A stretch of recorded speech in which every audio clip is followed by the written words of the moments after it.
నరేంద్ర మోడీ సభావేదిక మీద నుంచి చేసినటువంటి ప్రసంగంలో జగన్ని పెద్దగా తిట్టలేదు, చంద్రబాబును పెద్దగా పొగడలేదు. చంద్రబాబును పొగడకపోవడం తెలుగుదేశానికి అసంతృప్తి, జగన్ ఎక్కువగా తిట్టకపోవడం తెలుగుదేశానికి అసంతృప్తి. అదే సందర్భంలో భారతీయ జనతా పార్టీ వాళ్ళకి క్లారిటీ వచ్చింది. ఎన్డీఏ నాయకత్వంలో ఇక్కడ నడవాల్సిందే కానీ తెలుగుదేశం నాయకత్వంలో తాము నడవాల్సిన అవసరం లేదని వాళ్ళు క్లారిటీతో ఉన్నారు.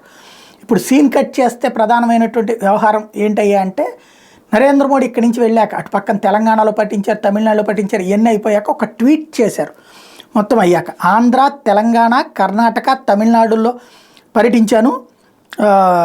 I will be addressing rallies in Jagtial and Shivamogga today. Later in the evening will join the road show in Coimbatore. Be Telangana, Karnataka or Tamil Nadu, there is exceptional favour in the NDA's favour అంటూ ఎక్సెప్షనల్ ఫర్ ఎవర్ అంటూ అక్కడ అన్ని చోట్ల కూడా సరైనటువంటి బలం చూపెడుతున్నది, మాకు అనుకూలమైనటువంటిది ఉంది అంటూ చెప్పుకొచ్చారు. దీంట్లో ఆంధ్రప్రదేశ్ పేరు ప్రస్తావించకపోవడాన్ని వైఎస్ఆర్ కాంగ్రెస్ పార్టీ వాళ్ళు చంకలు గుద్దుకుంటున్నారు. చూశారు, నరేంద్ర మోడీ కూడా ఇక్కడ దెబ్బతిన్నారు, ఇక్కడ లేదని చెప్పారు అని చెప్పుకొస్తున్నారు వాళ్ళు.